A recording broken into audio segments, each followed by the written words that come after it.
Magandang araw, Pilipinas.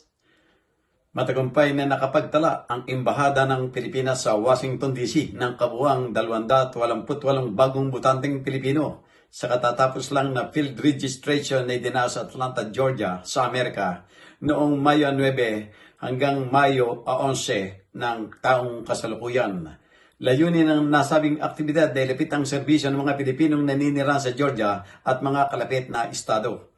Sa pamagitan nito, hindi na nila kailangan pa maglakbay patungong Washington, D.C.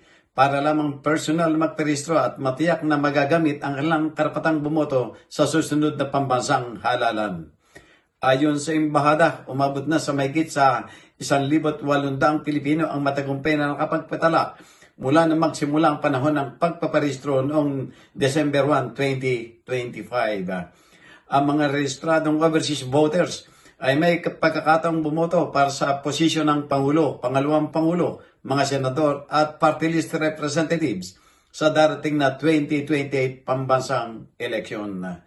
Patuloy na iikot ang embahada para sa mga katulad na programa bago opisyal na magwakas ang pagpaparehistro sa September 30 sa taong 2027. Mula sa Amerika, Jojo Cesar Magsumbal Gulat para sa journalnews.com.ph.